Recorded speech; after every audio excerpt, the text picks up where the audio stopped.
Here, let me see what you weren't allowed to say. Is that okay? I know. Yeah. I know. Michael Vick just announced his retirement. He didn't take the normal path of retirement by signing with the Raiders. I like that. The Raiders. Kick them while they're down. I just saw two producers faint.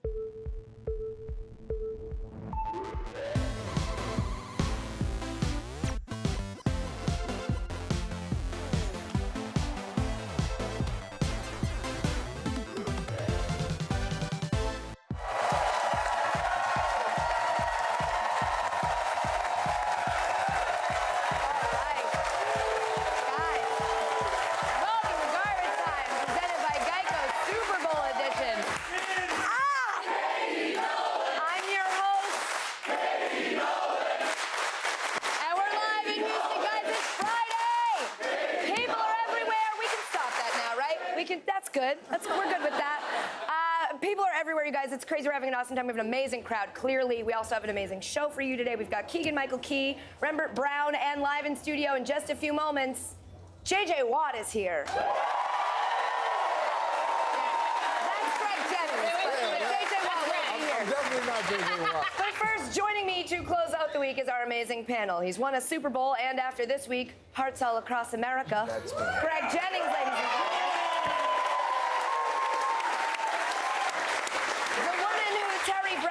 Affectionately calls the funny one, comedian Tiana. And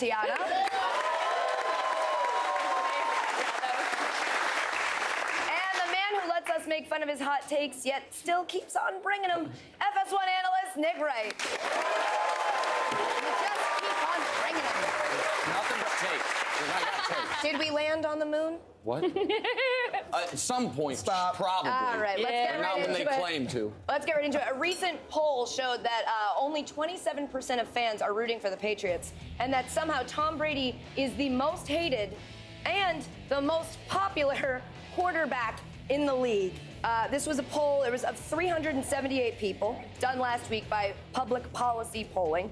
378 people that we then extrapolate out to the rest of the country, which is, 325 million people. So I don't know about that sample size. 22% said he's the most liked. 24% said he's the least liked. Nick, what do you make of that? I think that it's a sign of greatness. I remember in 2015, it wasn't by Public Policy Polling, there was a similar poll where simultaneously LeBron James was the most popular and the most hated player in the NBA. In fact, I think person in all of sports. Like, nobody thinks this about Ryan Tannehill, because no one thinks about Ryan Tannehill. Like, Tom Brady has been a part of our life as a sports fan for better part of 2 decades now. And because they've been so great, some people love the greatness, some people hate the greatness. It doesn't shock me, that even though it seems incongruous. Yeah, because everybody reaches a tipping point of popularity. You get so popular, and then it's like, right. Enough of you. Yeah, like you with the Emmy. It's like the... Yeah.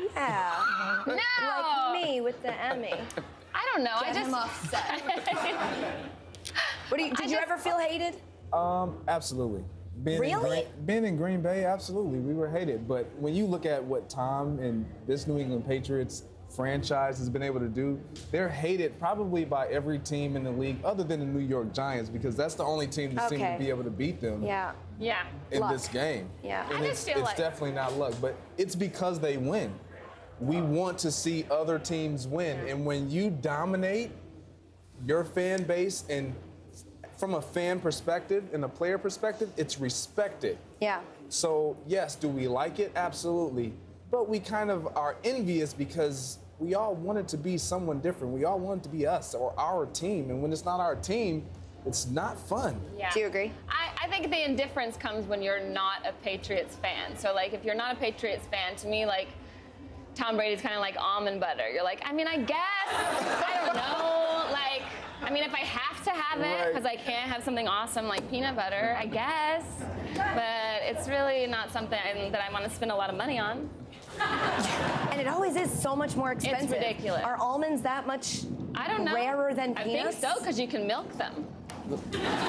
Yeah. So you're saying if they asked, that you think if they polled players, do you think that the Patriots and/or Tom Brady would be the most hated? I can't talk to this subject because I'm sick of defending my team that I love so much. But nobody wants to hear it from me. But you're in a good position because you're defending them because they're on top. Yeah, I know, but nobody wants to hear about From a player's perspective, you respect them. Yeah. But you hate them.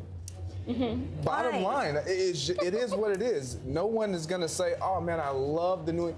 Yes, we love what they're able to do. We respect what they're able to do. Coach Belichick, Brady, the whole bit. But every player wishes that was them. They wish. You want to be Tom Brady? No, I don't want to be Tom Brady. I don't want to be Tom Brady, but I wish I could hold up. I mean, I wish I could hold up 4 of these instead of 1, but I wish I could hold up 1 of those. Just any kind of ring would be fine. You can hold mine. Any ring. It just like if I had that. Where's the bracelet? My biggest issue with the way people discuss the Patriots is they're just not honest about it. They find reasons like, oh, we don't like them because they cheat. I don't think the general public actually believes the Patriots are some diabolical cheaters unlike other teams in the league. They don't hate them because they're better than everyone. Because since Tom Brady's gotten there, they've been to more Super Bowls than the vast majority of franchises in their history. They've been to 11 AFC championship games in 15 years. Because of those reasons, you construct narratives to excuse your hate. I'm not a Patriots fan, but if I were, I empathize with you because people hate your team because your team's better than them, and then they make hate us because they ain't us. Exactly right, and then they make reasons to justify it when it's really just because they're always in the damn Super Bowl. I'm gonna bring you to parties with me. Yeah, so I don't have to have this argument over and over. You can. You laughed at him when he said that. Why? Because I heard him almost say deflate, and then he changed it because he knew that you were gonna get upset at that word. I appreciate that. No problem. Just a note: that same poll said that 22% of these, 200 people, 300 people said that Roger Goodell's job performance was favorable. Yeah. So maybe we don't trust these people. They think Roger Goodell's doing a good job. That poll should immediately get thrown in the trash. That's how I feel. Next up, fans may hate the Patriots, but they're certainly betting on them to win. 62% of the money in Vegas is on the Pats, who are a 3-point favorite over the Falcons. Nick, we were talking about this earlier. You said that the line on this game, you think it's wrong. Yeah, I think I think it should be Falcons by 3.5. Why? I think because they have better players. They were a better team this year. Their entire body of work this season is more impressive than what New England's done. They're going to finish this year as one of the 3 highest scoring teams in the history of the sport. They've got better players across the board on offense than New England does. There is one reason and one reason alone that the Patriots are favored in this game. Because the greatest football player ever, Tom Brady, is on their team. That's it. You think that's the only reason that they're favored? Yeah, because when you look at what Atlanta's done, when you look at the competition Atlanta's beaten, the quarterbacks Atlanta's beaten, the fact that they've scored 30-plus points in, I think, 6 straight games. They've scored a touchdown on their opening drive in 8 straight games. No one would be thinking the Pats match up well with them, except for the fact that they're the damn Pats. Well, and they got Tom Brady. Yeah. So it's not just Tom Brady. They have the experience. If during the regular season, home field can get you a 3-point swing either way, then I think that the fact that this would essentially be a home game for the Pats, in that they've been to the Super Bowl before, this team, multiple times. I mean, it's not just Tom Brady. Yeah, when I look at the actual talent on the roster, I think it's more about, God, we really trust the quarterback over the experience. Greg can speak to this better. Does the experience of having played in the game, does that matter that much? Going into the Super Bowl, it was your first game ever in the Super Bowl. Did it feel that different than any other games you were playing? No, we didn't think it made a difference because it was our first time. It was my first time. So no, I didn't think it made any difference. But to that point, when your reputation precedes you, like the New England Patriots reputation, that plays a role into any game. I don't care who you are. When you walk into Foxborough, you're trying to block out all of what you've heard. So it's almost like you're competing not only against the team, but against history, against what everyone else has failed to do, which is knock this team off the mountaintop. So experience does play a role, but does it matter to those who have it? Yes. Does it matter to those who don't? Absolutely not. But when you walk into Foxborough and you're playing against the whole history, do the Patriots, is there a possibility that they're they're not underprepared, because Belichick. Right. But, like, are they thinking it's easier and then they don't try as hard? Like, is there a benefit almost to being the underdog, or is that all just stuff we make up in the media? You know, they're quite, honestly, in my lifetime, there's been 2 organizations that I can speak to that has been prepared going in knowing that they have the bullseye on their back. That's the New England Patriots and the Chicago Bulls.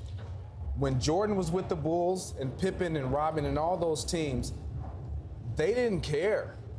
They had enough in them to be ready every single week, day in, day out, every week, every opponent. When you walk into Foxborough, I don't care how much they're favored to win by, they're gonna win by that margin. They are the most consistent team. They don't play down to the level of the competition, and I think that's the struggle with a lot of teams across sports. They can't sustain that high level of play when they are on top. You were comparing it to basketball earlier, too, and I feel like it's the wrong way to look at it because there's so many more people on a football team, and you need all of them on both. Like, Tom Brady's not on the field the whole game. I don't know if you know how he football doesn't think works. you need He the goes kicker. off on it's called the defense. Right, but Yeah. I thank you. Appreciate the You're clarification. welcome. I just want a woman's play on national sports. It feels good. It's about time. Next, I'm going to sexually objectify you. I've been waiting for that all week. Yeah. All right, so you're right that typically, like in the NBA, it is who's the best player on the court. Which team has LeBron, they're probably going to win the title. Right. Football's typically not like that, except if one of the guys Tom Brady. I want to say this again. The guy's going to finish his career as the greatest football player ever. I mean, they've been playing this game for 97 years. He was, when he won the Super Bowl, the youngest quarterback to ever do it. If he wins Sunday, he'll be the second oldest to ever do it. He is a few years away from having the possibility of playing with someone who wasn't born when he won his first Super Bowl, and he damn near is going to win. He's going to probably finish 3rd in the MVP this year. I think you got to throw out the regular rules about it's the ultimate team game when you have this transcendent guy. Now, it's not enough for me to pick the Patriots, but I think the only reason that this is going to be a compelling matchup is because of number 12, because of that one player. Okay, so if it's not enough for you to pick the Patriots, who you got? Falcons. I just don't think the Patriots can slow them down enough. I think Brady will score, but I think the Falcons score 34, 35 points. I don't think the Patriots can keep up with it. Yeah, I agree. I think you picked the Falcons because, I mean, obviously I'm a fan, but outside of being a fan, I mean, they're 5-1 against the spread in the last 6 games. And if you watch every movie ever, the good guys always win. Sorry. I don't care how many times you watch Star Wars. Do the good guys normally pump the crowd noise into the stadium? I can't hear it. There's a lot of noise going on back here. But here's the thing. Betting on the Patriots to me is just like an easy bet. It's like betting on every number on roulette. It's like, I mean, you're going to win, but that's annoying. Okay. Who wants to? Who you got? I got the Falcons too. What the? Yeah! I mean, because I feel I was in that position. When we went to the Super Bowl, all we heard was Pittsburgh Steelers, Dynasty, Ben Roethlisberger, Hines Ward, all this. We couldn't care less because they weren't the only team playing. We had played them before. We had beaten them before. It was a football game. Everyone talks about experience and lack of experience. But if any one of you in this studio audience had an opportunity to compete in whatever it is you do against someone who's done it forever, would that change the way you approach the opportunity? You would think that you would have more fire underneath you just to knock them off. That's what the Falcons are experiencing right now. They're tired of Katie saying that they're going to lose. They're tired of everyone else talking about Tom and all their other amenities that they have. Thank you. It's so sweet for sharing your answer. My pick is the Patriots. And not just because I love them. There's a real reason. Listen, the Falcons are amazing. Their offense is explosive, incredible. They've been putting up, like you said, over 30 points in a ton of games. But when they don't, they're 1-5.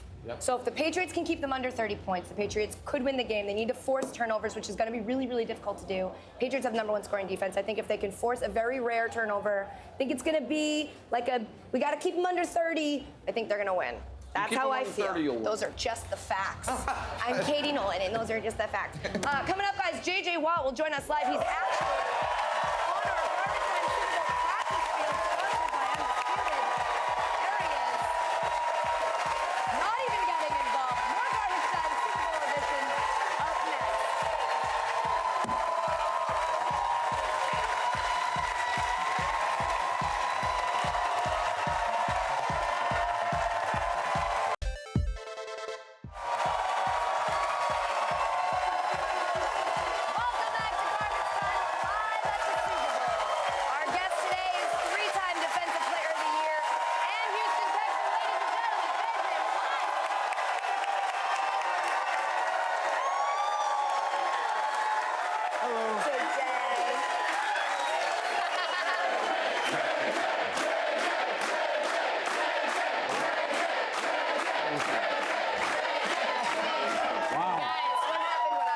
Studio today. My name is Sarah. Yeah. Pronouncing it funny. Wow.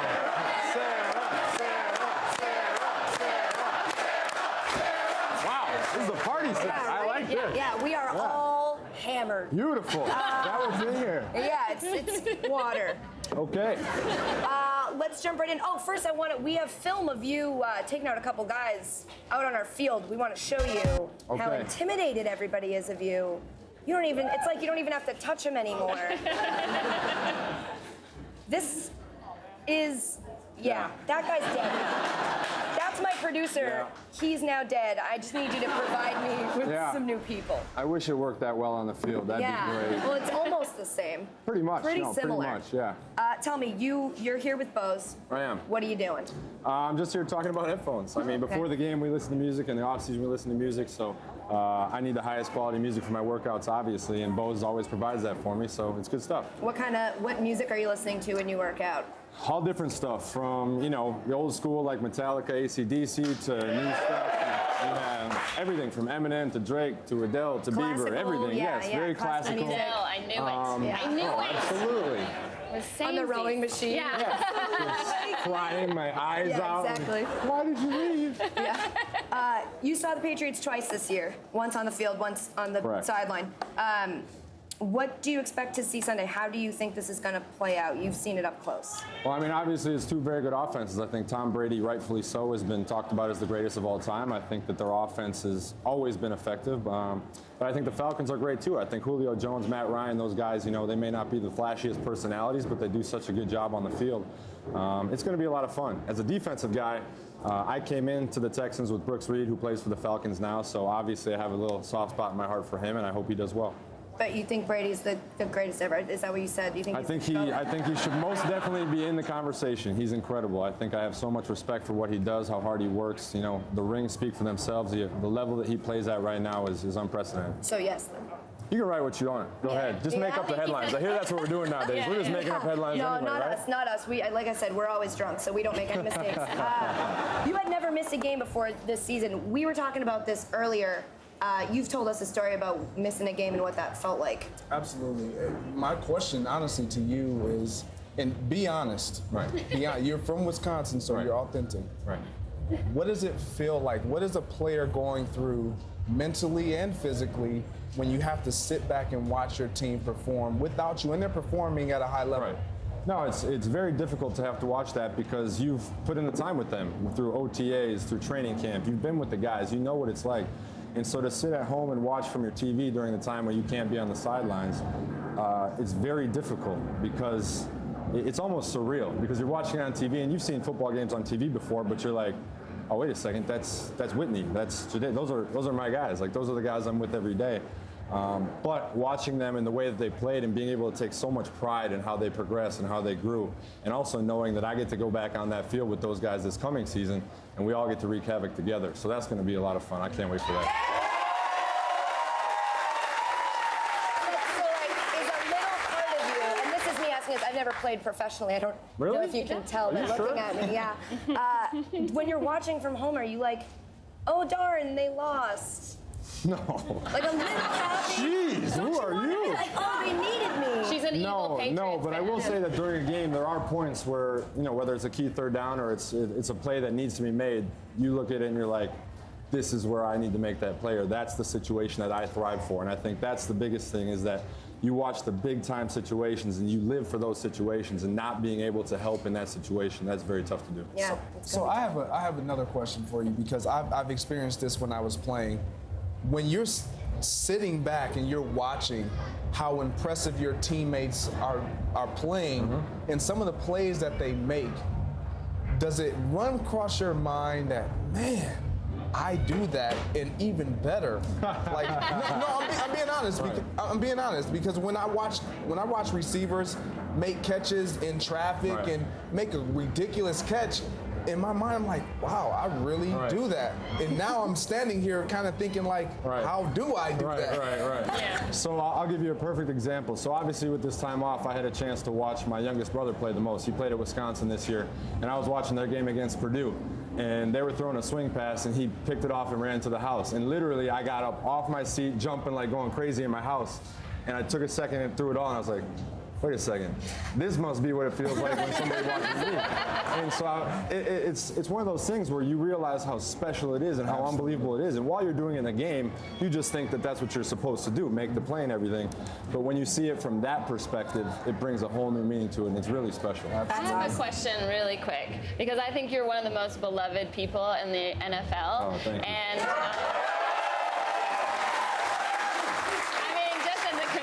I think you're really funny, so I think that's always really cool when an athlete does that. And I know that they've talked about you going and playing any other places, but do you ever think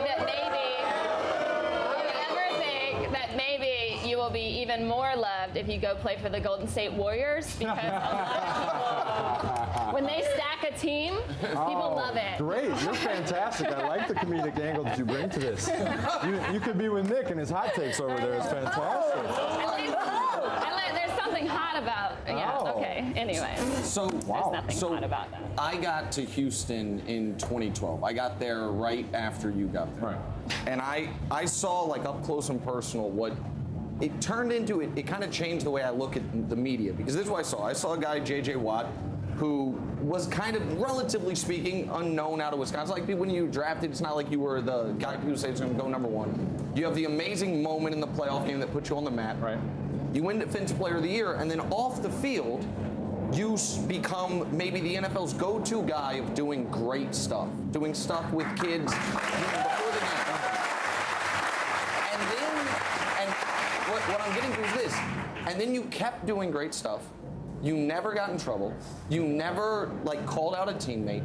And at some point, people were like, you know what? He's too good of a guy.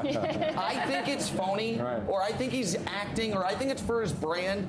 And I was like, man, if I'm another player, I'm like, okay, so if we do bad stuff, we get crushed. Right. If we're too good, we get crushed. Right. And so how frustrating, because I know you know that exists. Like, people wonder, like, oh, JJ's just doing it for the camera. Right. But people in Houston know there's a lot of stuff you do that you will not allow a camera to be there for. Right. How frustrating is that for you when it seems like the biggest criticism of JJ Watt, he's too good, he's too nice. Like, how's that feel? Well, I'll be perfectly honest with you about it. I wish I could sit here and say, you know, I didn't listen to any of that, I don't know it. But early on, especially as you're coming up, and like you said, I came out of Wisconsin, not many people know me, and then as the fame starts to come, it's exciting. You're like, this is awesome, this is great. I want to keep doing good because I think this is really cool that we can set this good example. And then as you go through it and people start to rip on you for the very thing that they said they loved you for, then you start to, I'm going to be honest, you start to question it. You'd be like, well, why don't they like this? Why did they like it and now don't they like it? And you really start to get inside of your own head, and it's a very tough time. And you go through social media, you go through all these things, and you're like, I don't know anything about this. Is this how it is for every superstar? Is this how it's always been? But then you get to a point where you're like, some of these people are going to say stuff no matter what you do. You could go out there and you could do the nicest thing for the nicest person, and they're still going to rip on you. So it becomes just respecting yourself, understanding that you can control you, and trying to spread the best positive message that you can, and being the best ambassador and role model that you can be. But do you ever see an old lady that needs help crossing the street and say, not today? No, you know what? Just, I helped you last week, not today. The internet said that I was too nice. You're going on your own. Yeah. We're going to see if you can make it. Is that honestly what you need those Bose headphones for? That's just it. to drown Just out shut all it out. the noise? Yeah. All the old ladies like, help me, JJ. No, Deborah. Lady, don't you read Twitter? Let's go. I did this last week. You mentioned the fame. Right. And so I've, like, people know me, knows that I've always said I want to be famous, right? But I've spent this whole week with actual famous people, like real like people don't even ask for a picture with them; they just take a picture of them, like to document that they saw them. Right. And I was like, man, that type of fame could be exhausting. You got that type of fame very quickly, Right. and from watching you from afar, it seemed at least at some point you didn't totally know how to deal with it. Not because you were acting bad, but I remember you talked about how it's tough for you to date. Right. You can't go to the grocery store, things like It's that. still tough for you to date JJ. Not too tough. But I think it seems like in the last maybe 18 months, that's changed a little bit. Can you tell me, do I have it right, and what has changed, and what was it like? Well, you definitely have it right, because nobody gives you a blueprint for how to do it. Nobody says, hey, you're going to end up being famous, so this is how you should handle it. It's just you're learning as you go, and we're all learning through experience. And the harder it gets is when the fame is sustained, because, you know, there's a lot of flash in the pan fame, but as it continues and as it grows, you have to learn how to deal with it. And like you said, I think over the last year or so, especially with the injury, I think the injuries actually helped me a lot with that. Because having to take a step back and not just being on the constant, straightforward path really gave me some new perspective, gave me a new outlook, and made me realize really how special this all is, but also realize who's important, what's important, and whose opinions matter the most to me. And I think that's what I have to remember, is as long as I'm making my family, my friends proud, and I can go home every night, you know, and tell my family that I'm doing the best that I can to make them proud, that's all that really matters. Speaking of learning how to deal with it, Brock Osweiler. Rick Smith said today, we got to get better production out of the quarterback position. You're not a quarterback, so I know, but like, what? Do you agree with that statement? What did he say? You've got to get better production out of the quarterback position. Oh, I mean, I don't think that's an outrageous statement by any means. I think that obviously the quarterback in the NFL is the position that touches the ball every single play, and that's the position that can affect the game the most. So the quarterback playing at a high level is very key to a team having success. So I'm sure that Brock would be the first to tell you that he obviously wants to go out there, continue to improve, and get better. Can I ask you a question? Feel free. Because, again, I don't play.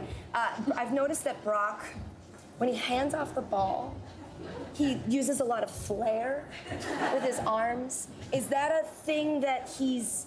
We have video of it. I think we're going to roll it, but he's just flair with the... It's very dramatic. That's pretty good. That's funny. It's super dramatic. And Carry on. yeah, like, take the ball. That's funny. Yeah, I just... How did you notice that? What did you watch? I was watching the All-22, and I was like, I totally know. You know what? That guy hands it off. Yeah. Just let him know I notice, I see it, and I put a word into Broadway for him. I will. I got it. That's going to come up now. Yeah, bring it up. Great. Let me know what he says. says. I will. Thank you so much for being here. Oh, thank you we so much. appreciate having you.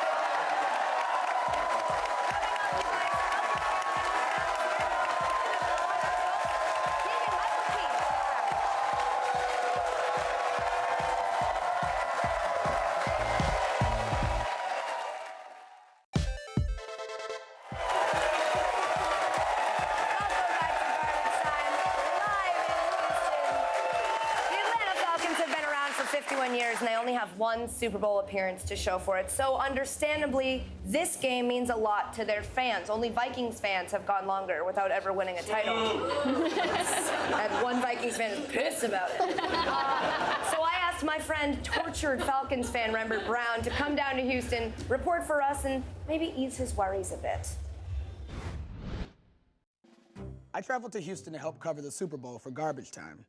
I'm honored that Katie would trust a Falcons fan to contribute to her show, because she knows that above all, I'm a journalist and I'll be objective.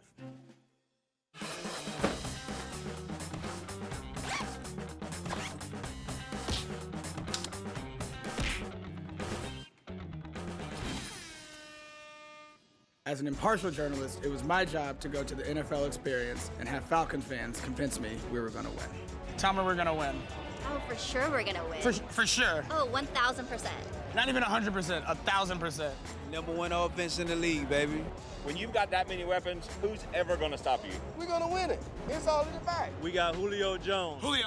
What I say about Julio Jones? Julio Jones. Julio. It's our time. It's our time to flex on the whole country, and we got all of America on our side. All the fans that ain't New England are on our side. Yo, sleep well, Brady. Sleep well, Brady. Falcons! Falcons. I don't know if you heard her. She said Falcons. This year they definitely shine. Also, Gucci Mane's out of jail. Of course. We can't lose. I've come all the way from London, England, because I'm confident that Falcons win on Sunday. This is the team. We got this. We've been blowing teams out. Just blowing teams out. Yes. We're gonna be victorious. Oh. Rise up, Falcons! Rise up! Yo, guess what? The Falcons gonna win by 30. Oh, we gonna win. We gonna party. What's up, Gucci? Hey, like I said, Falcons by 30. Let's go. I think the Falcons are gonna win the Super Bowl. I said it. I love y'all so much. Thank y'all. Thank y'all. Group hug. Group hug. Oh my God, I love y'all. Falcons by 50. Let's go. Rise up. Boom. Yeah. That's all my man's got to say. Way to drop the mic, man. Rise up. Rise up.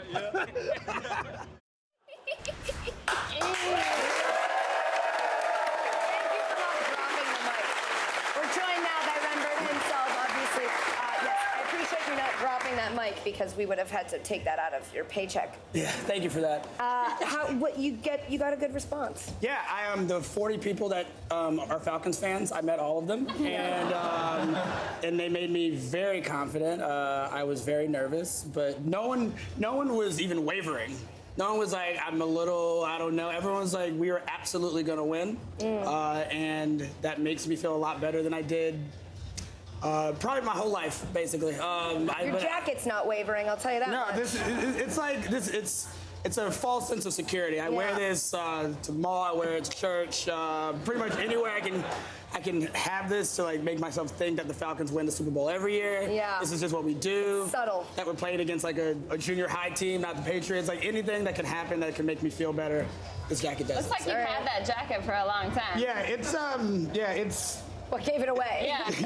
I know, but I just feel like I've had like Falcons gear my whole life too, and I feel like as a Falcons fan, we get this reputation that like we're not good fans and we never show up to the games, and I'm like, I'm sorry, we're not the Kennedys and we can't afford every ticket in Massachusetts. Like, sorry about that. I'm not riding on a boat back from Nantucket, Bill Belichick. Like, I'm not like, It was Martha's Vineyard. sorry. But also, we have a higher percentage of people going to the Georgia Dome than the Patriots do going to their field. So I don't know where all of this numbers come out, like somehow we're bad fans, but we also have a lower income in the States, and our fans are spread out over 6 states, not just one. also like numbers. Yeah. Like, Who cares? Like I thought you were about to go into some analysis. Oh, no. Also, numbers exist. No, I was printed out a stack sheet, Yeah, and let's unfold it. I just wrote fake on them because these are alternative facts, and I don't believe in stats.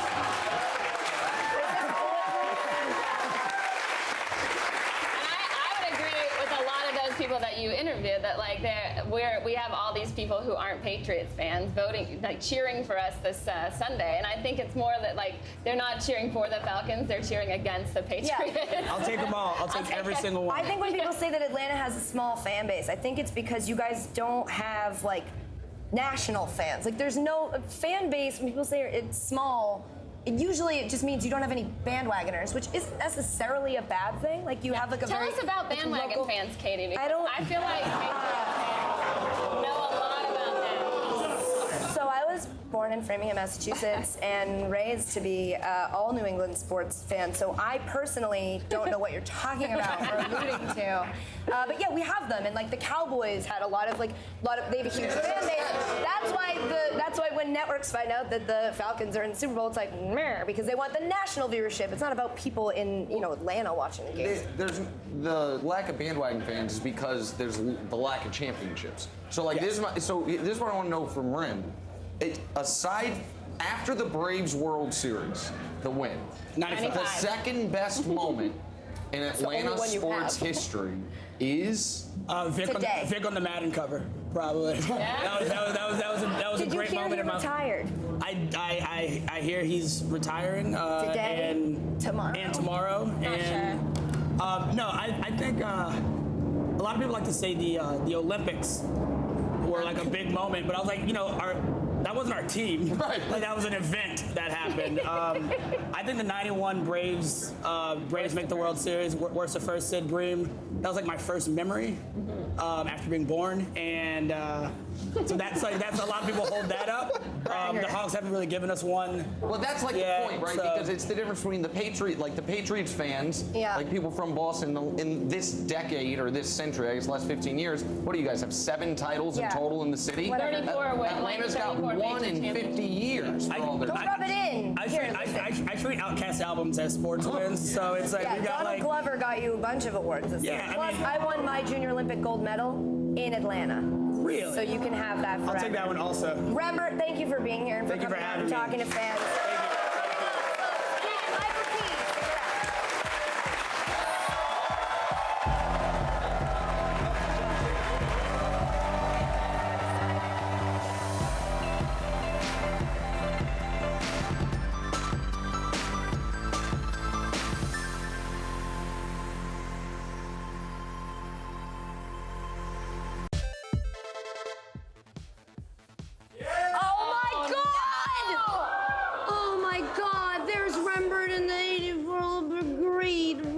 with the puppies. Why are you doing this to me? Bring them in here. Yes, bulldogs. Oh, I'm supposed to look away and read prompter? Okay, welcome.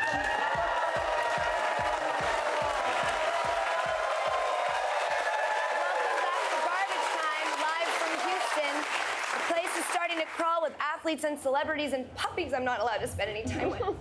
And as you saw earlier, Sarah and I got a chance to hang out with the host of Saturday night's NFL Honors, Keegan-Michael Key. I asked him about the event, and then I brought in Sarah to pitch him some jokes.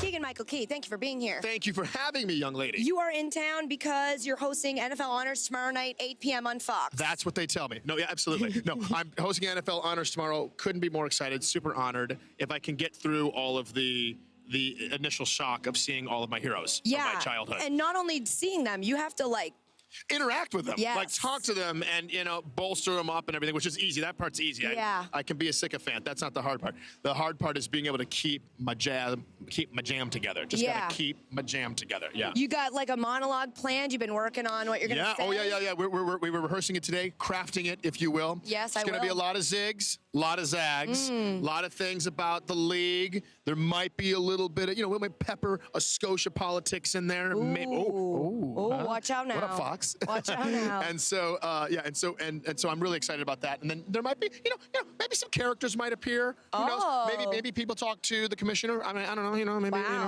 When I say people, maybe me. But so. You should probably tune in to find out. Yeah, you're gonna have to. It's gonna be 8 p.m. Eastern Standard Time, Fox TV tomorrow. Yeah. Well, so we were thinking, since you said you're nervous, you're gonna be seeing all your heroes.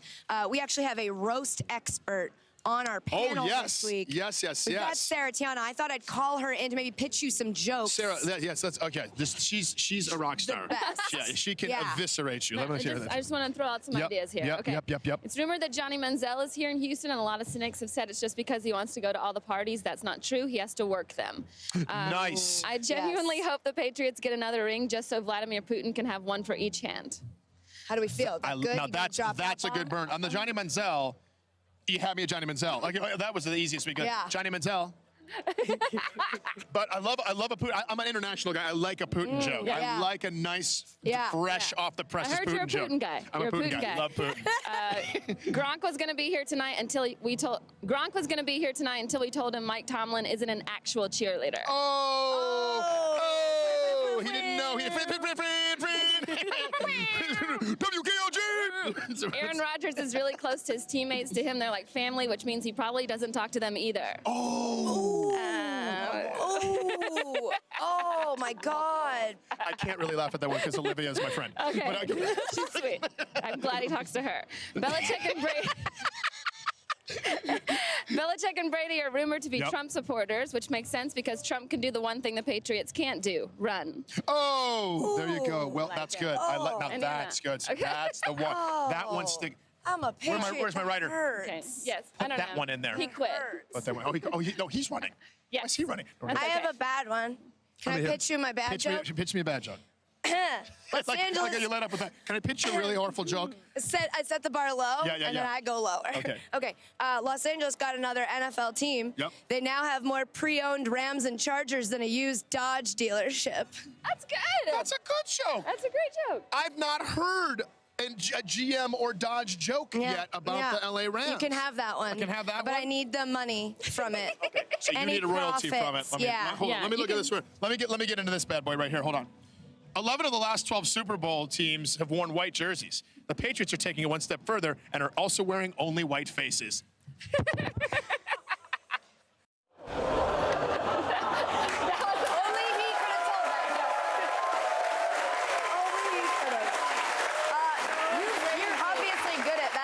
To tell you, because you've done this before. You've written for things like that before. I've written for the NFL Honors, and that show is so crazy. Did you know that that all the nominees are like in a hotel, and then they send a PA over like 5 minutes before the show starts, and they knock on everybody's door, and they go, "Oh, Jerome Bettis, sorry, not this year," and then he just has to leave the hotel. Like, that's literally how they do it. They do not know.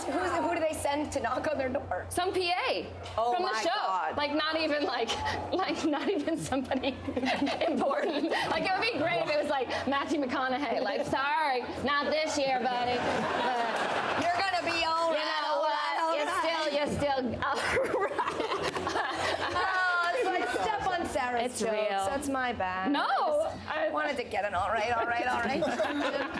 Coming up, guys, more Garbage Time live from Houston. I'll stop stepping on Sarah's jokes.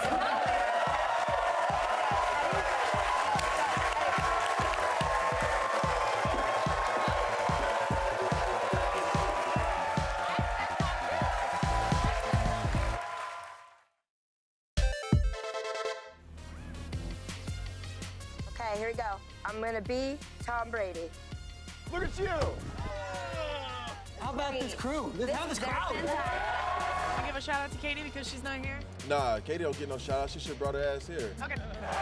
Wally's on the phone, folks. For a touchdown. Kyle Shirley. It's got to be involved with something about meeting Don Mattingly and going ahead and The tips, you know what I'm saying? Tom, I love you. Put the team on his back, though. I did. Dammer and sharper. Yeah. They'd given me the baton in the lead, and with about 300 yards left, people started passing me, and I panicked, and I faked a hamstring pull. Tom, I'm with you. We're in the hot zone. Hell, half these people don't know what hot zone is. That was my nickname in high school. Yeah. Who's your man crush? Tom Brady. Yours, truly, and always, and forever, Marty.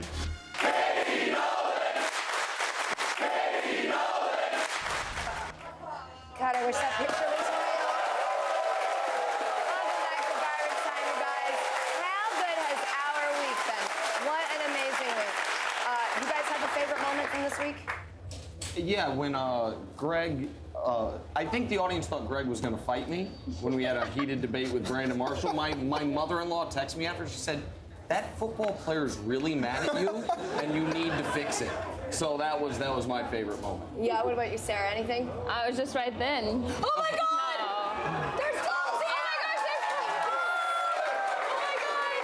Oh, we all get them? I need a We all get our own personal dog? I need to We feel all get our own happy, personal and I doggy. can't because there's a puppy. Look at this. Guys, I just want to take a moment to genuinely thank the amazing panel that I had with me all week. I could not have done this without you. Greg, Sarah, Nick has been my ride or die. Chris Carter, too, and Brandon Marshall. You guys, this has been an amazing week, and this is the best moment of my life. Our fantastic studio audience. I mean, don't run away from me. I don't even know how to hold him. We're gonna see you soon, I hope. I don't know how soon.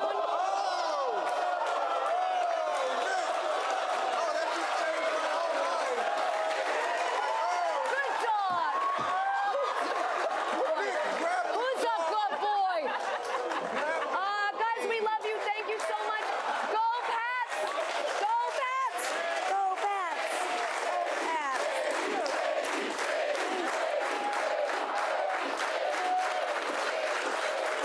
Go Pats! Are you okay? I'm great. You're a star. You were I so think we great might this still be week, on Katie Nolan. TV. Well, that's good. Then everyone should know it. You're a star. You were so great this week. Thank you. Greg, you were all right. Sarah, you're awesome. Are you scared?